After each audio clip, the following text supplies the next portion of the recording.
What if your thoughts reach beyond your body? Most people never question that, but once you do, everything shifts. Welcome to the Conscious Creator. Here we explore the ideas that expand reality, ideas that remind you that you are not limited to what you can see, touch, or measure. Today we are stepping into the work of a biologist who spent years inside the walls of mainstream science and then quietly walked beyond them. Not to reject science, but to follow where the evidence led. His name is Rupert Sheldrake. Sheldrake believes something extraordinary about consciousness, that your thoughts are not trapped inside your skull, that your mind is not limited to your brain, that every living thing is connected through invisible fields of information. He calls them morphic fields. And once you begin to understand what these fields are, you start seeing your life differently. You start realizing that your thoughts are not private ideas. They are influences, vibrations, signals being sent out into a larger field. In other words, when you imagine something with emotion, you don't just think it. You broadcast it. You and the world are connected. Let us explore this. A scientist who followed curiosity. Rupert Sheldrake began his career exactly where many scientists dream of ending up. Cambridge University, research labs, academic recognition. He studied biochemistry. He examined plants at the cellular level. He published peer-reviewed research. He contributed to discoveries in plant development. From the outside, it looked like he had everything: prestige, a career, a seat at the scientific table. But something inside him kept noticing a pattern. Nature was connected. Animals responded to events before they happened. Information seemed to move without physical contact. He noticed that science often focused on parts, but ignored relationships. It studied the brain, but avoided the mind. It analyzed cells, but ignored the invisible structure guiding their growth. It measured behavior, but avoided the deeper question of how instincts arise. He once said that when he asked deeper questions, people responded with the scientific version of "don't think about that." So he made a decision few scientists make. He followed the evidence instead of the expectations. He stepped out of the world of approved questions, and he decided to explore what he calls morphic fields. Morphic fields are fields of information, not metaphorical information, real information that shapes form and behavior. Sheldrake suggests that every species, every organism, every social group has a field around it. This field stores memory, not personal memory like your home address or what you had for breakfast. Memory in the sense of pattern, memory in the sense of habit. Imagine this. Every time a plant grows, it's not inventing its form from scratch. It's accessing a pattern of growth that already exists in the field. When you learn a skill, you aren't storing that memory solely in your brain. You're tuning into a field. The brain doesn't create consciousness. It receives consciousness, like a radio or a Wi-Fi router. Sheldrake believes the brain is a receiver of information, not the storage container. You are not a closed system. You're participating in a field of consciousness. Think of the implications. If memory isn't stored in the brain, then memory can't be limited to the individual, which means learning, growth, insights, and breakthroughs are shared, not mentally, energetically, field to field. You are connected to something larger. You always have been. One of Rupert Sheldrake's most fascinating lines of research involved rats. These studies took place over decades across multiple labs in multiple countries. Here is what happened. Scientists trained a group of rats to run a maze. The maze was complicated. The first rats took a long time to figure it out. They ran into dead ends. They hesitated. They made mistakes. Eventually, through repetition, the rats improved. They became more efficient. They moved faster. They mastered the maze. That part was expected. What happened next was not. A new group of rats, born in a different laboratory in a different city, learned the same maze faster. No training or copying, and no genetic link to the first group. They just learned it more easily. Then it happened again, and again, in labs across the world. It was as if the first rats that learned the maze created a pathway in the field, a memory of the pattern. And the later rats accessed that pattern without ever meeting them. The maze knowledge didn't spread through genetics. It spread through the field. Learning became easier once learning had already taken place. Imagine what that means for human learning. Every time someone learns a new skill, solves a problem, or breaks a limitation, they make it easier for everyone else. That is morphic resonance, the resonance of form, the resonance of learning. You influence the collective field every time you grow. After the rat studies, Rupert Sheldrake explored something even more surprising. Not with animals, not with behavior, but with matter itself. Crystals. When chemists create a brand new chemical compound, they often try to coax it into forming a crystal. For certain compounds, this is extremely difficult. Sometimes it takes days, sometimes weeks. Sometimes the crystal doesn't form at all. In one of Sheldrake's research groups, chemists created a completely new organic compound, something that had never existed on Earth. They attempted to crystallize it. The first time, the process was painstaking. The molecules resisted order. They hesitated to take shape. It was like trying to build a snowflake without knowing what a snowflake looks like. Eventually, a crystal formed. And here is where Sheldrake's theory becomes astonishing. Over time, different laboratories began working with the same compound. Labs in different cities, different countries, different teams of chemists using different equipment. And suddenly, crystallization became easier. Not a little easier. Significantly easier. Compounds that once took days to form into crystals now crystallized almost immediately. There was no change in the chemical formula, no change in temperature, no change in technique. The only thing that changed was that the crystal had already formed somewhere else. Sheldrake said the first crystal created a pattern in the morphic field, a memory of how to become itself. Once that pattern existed in the field, the compound no longer had to struggle. The form was familiar. Matter was remembering. Imagine what that means. The universe doesn't operate by chance, it operates by memory. Patterns become easier as they repeat. Just like the rats learned the maze faster because the pattern existed in the field, the crystal learned how to crystallize because the pattern existed in the field. Learning does not just apply to animals. Learning applies to form, matter, and to reality itself. Sheldrake believed that nature doesn't rely on fixed rules. Nature relies on habits. Once something happens enough times, it becomes easier for it to happen again. You've seen this in your own life. The first time you do something outside your comfort zone, it feels foreign. You hesitate. Everything in you wants to retreat. But once you do it, something changes. The next time feels easier. The third time feels natural. It is not just your mind that is learning. The field around you is learning. Your personal breakthrough becomes a pattern that reality can recognize. The crystal experiment revealed something extraordinary. Reality remembers, learns, and evolves through repetition. When you repeat a new thought, a new state of being, a new vision of yourself, you are crystallizing a new pattern in your field. You are teaching reality what it feels like to become your future. You are not forcing change. You are familiarizing change. Sheldrake noticed something many pet owners already know. Animals seem to sense things before they occur.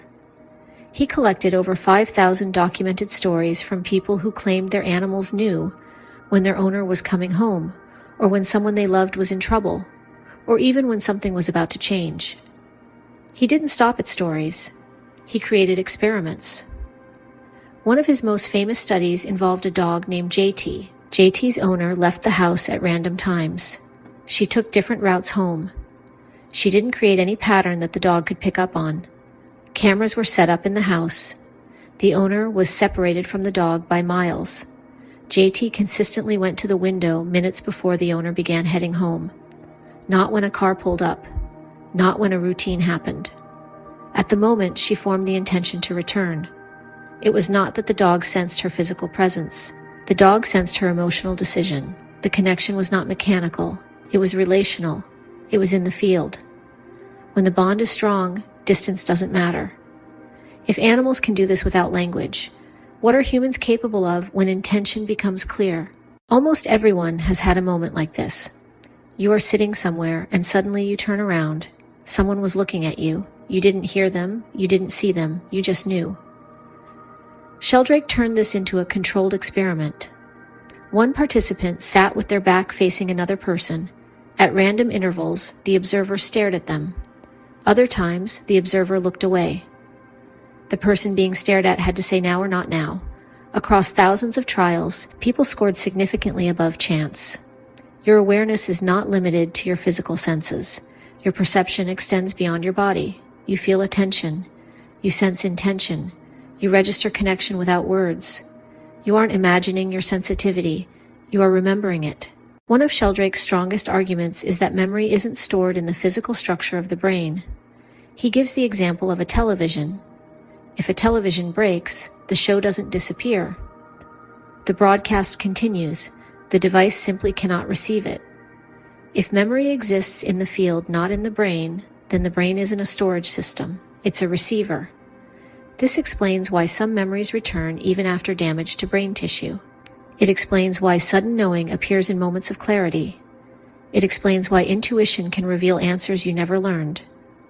You are tuning in. You are accessing information from a larger field. Think about what that means for manifestation.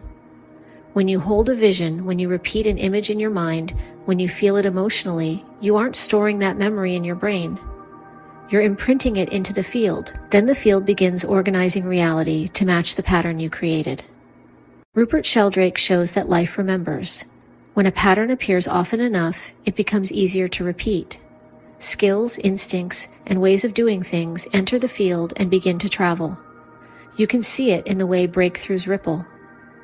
A behavior mastered in one place becomes easier elsewhere. Rats learn mazes faster once other rats have done it. People pick up new capacities more quickly once the field has been conditioned. The same current moves through creativity. Ideas don't stay inside one mind. They move. They seek expression.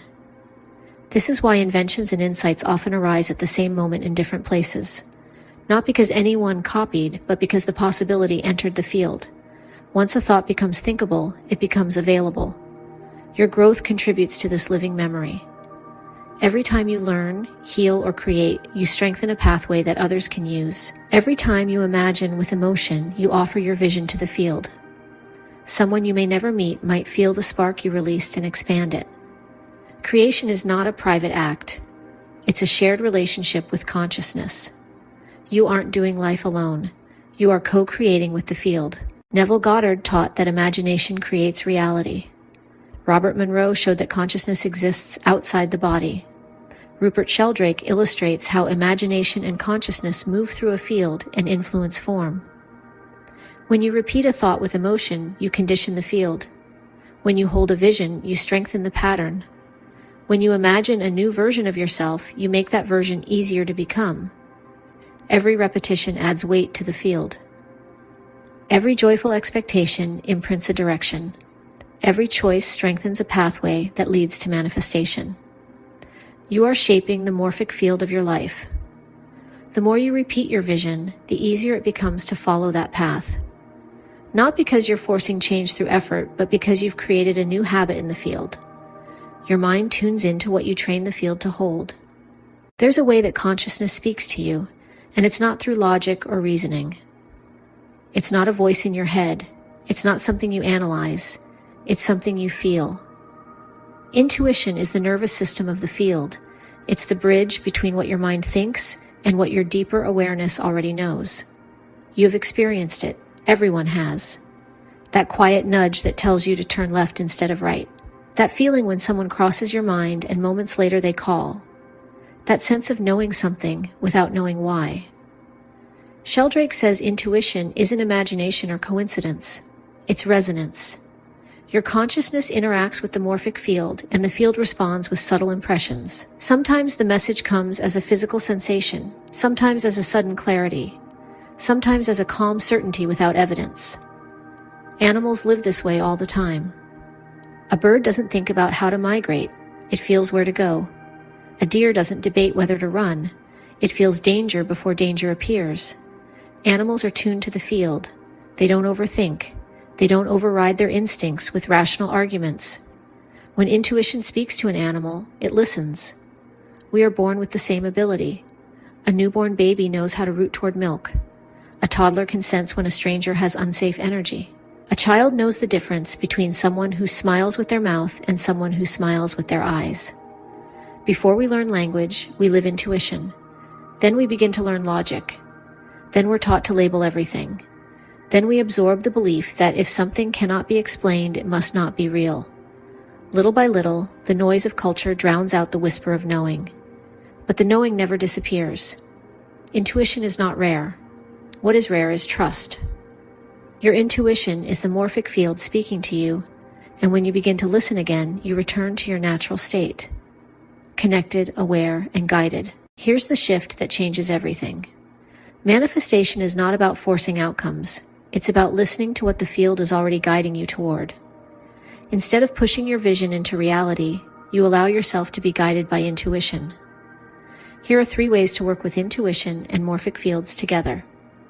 Step 1. Feel the direction instead of deciding it. Sit quietly for 1 minute. Notice what direction feels open and expansive. Notice what idea feels heavy or closed. Intuition speaks through sensation, not words. Step 2. Stop asking how. The field works in patterns. You don't need to know the route. You only need to follow the next clear pull. If a name comes to mind, reach out. If a place keeps appearing in your awareness, go there. If something feels wrong, pause. Step 3. Act on the first signal. Intuition is subtle. The longer you wait, the louder your thinking mind becomes. If you feel a clear yes, move. If you feel a strong no, honor it. You are communicating with the field through responsiveness. Every time you listen, the signal becomes stronger. Every time you ignore it, the signal becomes quieter. You are not guessing. You are remembering. Your intuition isn't a random spark. It's your connection point to the morphic field. The field responds to your emotional clarity, not your reasoning. Intuition is how you receive the response. You don't have to force alignment. You tune into it. When you understand morphic fields, your life changes. You stop feeling isolated. You stop believing that your growth is only personal. You realize that your healing helps the collective.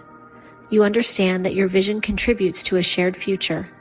Every time you meditate, every time you imagine, every time you choose love over fear, you strengthen the field for all of us. Consciousness is not a private experience. It's a shared creation. Rupert Sheldrake reminds us of something we already feel in our bones. We are connected.